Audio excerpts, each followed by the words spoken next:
Assalamualaikum warahmatullahi wabarakatuh. Perkenalkan, nama saya Ridwan Agus Mendri. NIM saya D100210214 dari kelas D. Pada kesempatan kali ini saya ingin mempresentasikan tentang kimia terapan dalam dunia teknik sipil.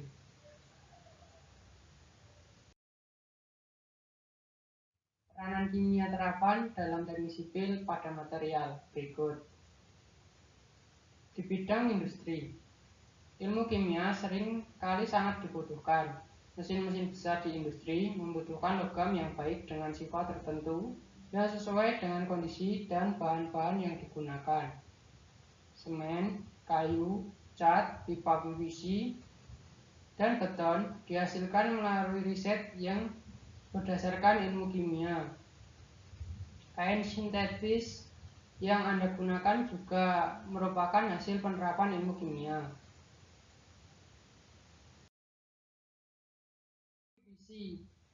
Polyvinyl klorida atau dalam kamus Iupaknya adalah polychloroethanadiol, biasa disingkat PVC, adalah polimer termoplastik urutan ketiga dalam hal jumlah pemakaian di dunia. Setelah polietilena dan polipropilena di seluruh dunia, lebih dari 50% PVC yang diproduksi dipakai dalam konstruksi. Sebagai bahan bangunan, PVC relatif murah, tahan lama, dan mudah dirangkai. PVC bisa dibuat lebih elastis dan fleksibel dengan menambahkan plastiser, umumnya phthalate. PVC yang fleksibel umumnya dipakai sebagai bahan pakaian, perpipaan, atap, dan insulasi kabel listrik. PVC diproduksi dengan cara polimerisasi monomer vinil klorida atau CH2 menjadi CHCl. Karena 57% masanya adalah klor, PVC adalah polimer yang menggunakan bahan baku minyak bumi terendah di antara polimer lainnya.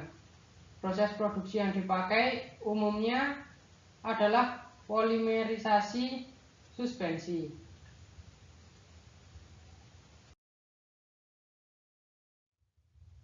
Pada proses ini, monomer vinil klorida dan air diintroduksi ke reaktor polimerisasi dan insalator polimerisasi bersama bahan kimia tambahan untuk menginisiasi reaksi.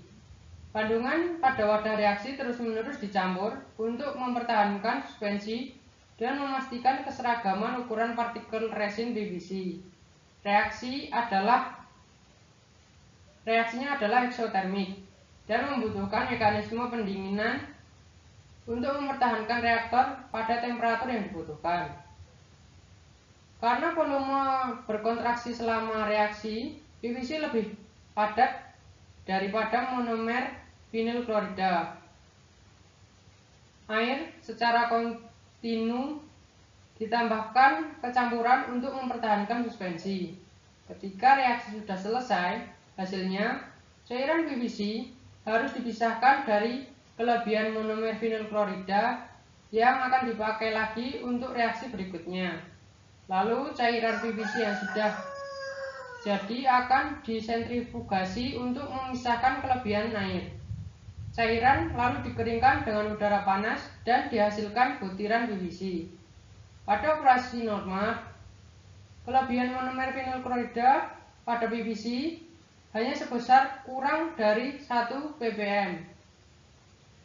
Proses produksi lainnya seperti suspensi mikro dan polimerisasi emulsi menghasilkan PVC dengan butiran yang berukuran lebih kecil, dengan sedikit perbedaan sifat dan juga perbedaan aplikasinya.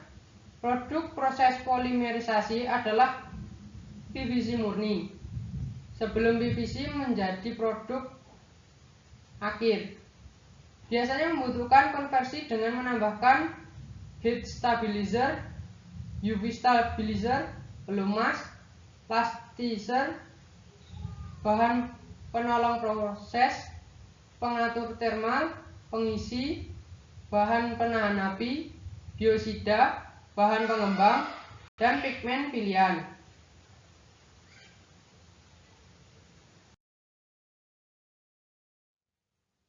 Semen. Dalam perkembangan zaman, semen diciptakan untuk memenuhi pemesanan akan bangunan yang kian meningkat. Salah satu terapan kimia dalam bidang teknik sipil adalah pembuatan semen. Karena itu, perlu dikaji lebih khusus. Semen merupakan bahan dasar dari sebuah bangunan. Maka, perlu kita ketahui kandungan semen. Di antaranya, trikalsium silikat, dikalsium silikat, trikalsium aluminat, tetrakalsium aluminofosfat, dan terakhir adalah gipsum. Beton. Beton adalah sebuah bahan bangunan komposit yang terbuat dari kombinasi agregat dan pengikat semen. Bentuk paling umum dari beton adalah beton semen Portland yang terdiri dari agregat mineral atau biasanya kerikil dan pasir, semen dan air. Biasanya dipercayai bahwa beton mengering setelah pencampuran dan peletakan. Sebenarnya, beton tidak menjadi padat karena air menguap, tetapi semen berhidrasi mengelem komponen lainnya bersama dan akhirnya membentuk material seperti batu. Beton digunakan untuk membuat pengerasan jalan, struktur bangunan, fondasi, jalan, jembatan penyeberangan, struktur parkiran, dasar untuk pagar atau gerbang, dan semen dalam batu atau tembok blok. Nama lama untuk beton adalah batu cair. Dalam perkembangannya, banyak ditemukan beton baru hasil modifikasi seperti beton ringan, beton semprot, atau dalam bahasa Inggris adalah shot grade, beton fiber, beton berkekuatan tinggi, dan juga lainnya.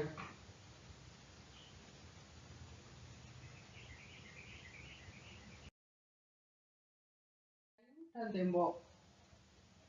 Cat digunakan untuk memperindah ruangan dengan warna yang menarik. Cat yang biasanya sering dipakai adalah cat kayu dan cat tembok.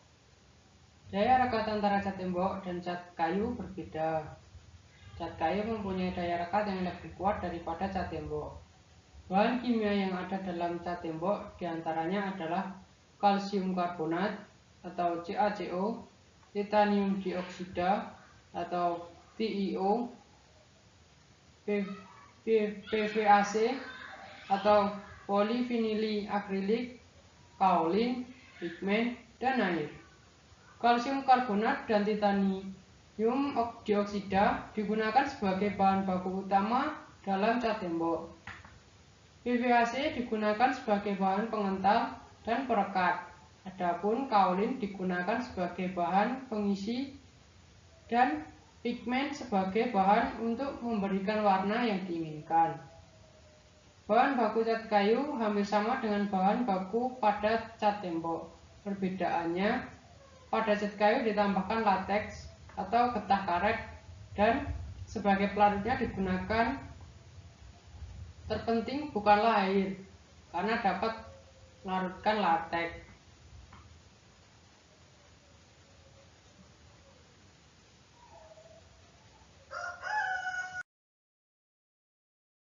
Adalah material-material padat anorganik non-logam. Material tersebut dapat berupa kristalin atau non-kristalin. Keramik non-kristalin meliputi gelas dan material lain dengan struktur tidak beraturan atau amorf, sedangkan kristalin memiliki struktur beraturan. Keramik dapat memiliki struktur jaringan kovalen, ikatan ion, atau gabungan dari keduanya. Secara umum bersifat keras, ketas, dan stabil terhadap suhu yang sangat tinggi. Contoh umum dari keramik misalnya semen, keramik Cina, bata tahan api, insulator listrik, suku cadang mesin seperti busi. Bahan-bahan keramik berasal dari berbagai bahan kimia meliputi silikat, oksida logam, karbida atau karbon dan logam, nitrida, nitrogen dan logam, alumina, atau Al2O3. Simaklah tabel 3 untuk mengetahui sifat-sifat bahan keramik.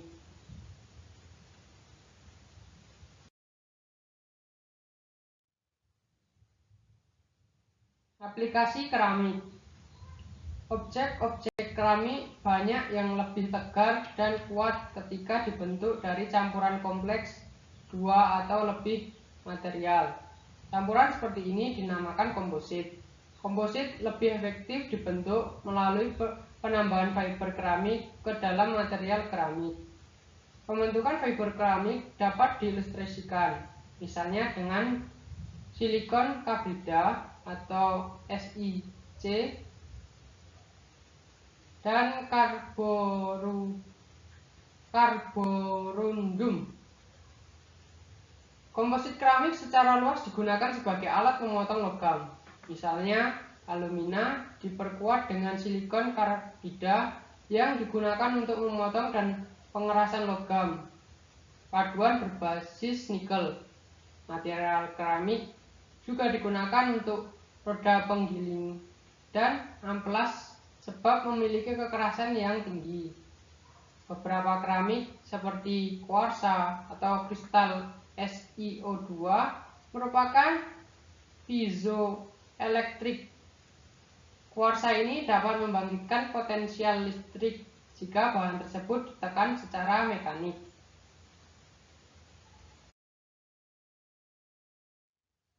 Keramik superkonduktor. Superkonduktor adalah bahan yang kehilangan tahanan listrik jika didinginkan sampai suhu tertentu. Ini berarti arus listrik yang mengalir pada bahan superkonduktor tidak akan kehilangan panasnya. Tidak seperti arus listrik dalam bahan konduktor biasa atau banyak panas terbuang.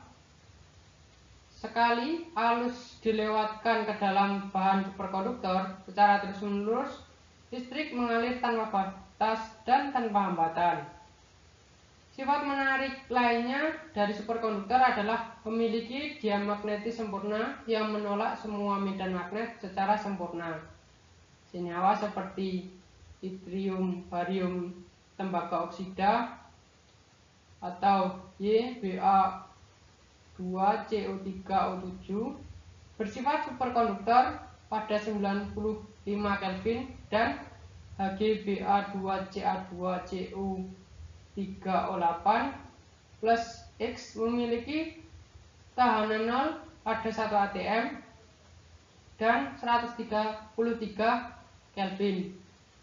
Superkonduktor dengan sifat-sifat dapat mengantarkan arus listrik dengan tahanan 0, dapat menghemat energi di dalam banyak aplikasi seperti generator listrik, motor listrik, dan pada chip komputer yang lebih cepat dan lebih kecil.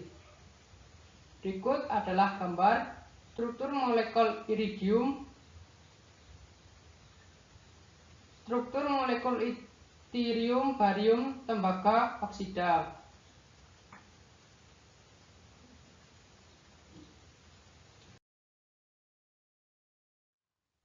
Sekian dari saya, kurang lebihnya saya mohon maaf. Wassalamualaikum warahmatullahi wabarakatuh.